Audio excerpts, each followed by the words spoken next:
Gubernur Aceh Muzakir Manaf secara tegas menjelaskan bahwa pihaknya akan segera menyurati sejumlah stasiun pengisian bahan bakar umum di wilayah Aceh terkait kebijakan penghapusan barcode di pom bensin. Langkah ini diambil sebagai bagian dari upaya pemerintah Aceh dalam meningkatkan transparansi dan akses masyarakat terhadap bahan bakar subsidi. Keputusan tersebut disampaikan Gubernur Aceh usai acara pelantikan dan pengambilan sumpah Ismail Ajalil dan Tarmizi Panyak sebagai Bupati dan Wakil Bupati Aceh Utara periode 2025 hingga 2030 di gedung DPRK Aceh Utara. Dalam kesempatan itu, Gubernur menegaskan bahwa kebijakan ini akan segera diterapkan dan meminta SPBU untuk mematuhi instruksi yang diberikan. Selain itu, Muzakir Manaf juga mengungkapkan rencana pembentukan tim khusus yang akan bertugas untuk mengukur ulang seluruh hak guna usaha yang ada di Aceh. Tim ini nantinya akan melakukan verifikasi ulang terhadap luas dan pemanfaatan lahan guna memastikan kesesuaian dengan aturan yang berlaku serta menghindari potensi penyalahgunaan. Pemotongan dana dari pemerintah pusat ke daerah.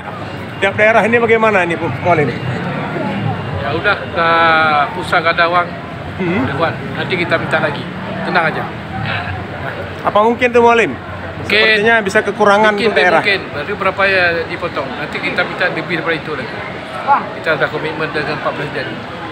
Masa kepada dia malam. Oh ya.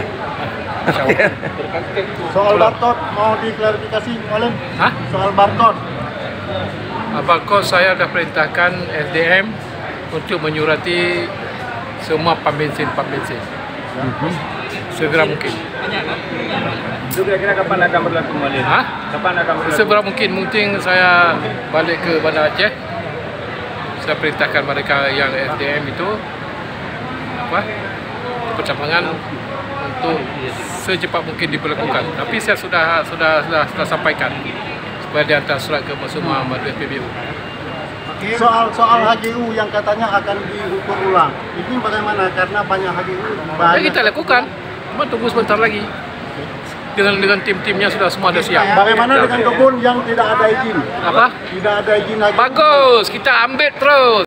Dengan adanya kebijakan ini diharapkan distribusi bahan bakar subsidi di Aceh menjadi lebih merata dan adil, serta penggunaan lahan HGU dapat lebih diawasi untuk kepentingan masyarakat luas. Dari Kabupaten Aceh Utara, Saiful Bahri melaporkan untuk Puja TV.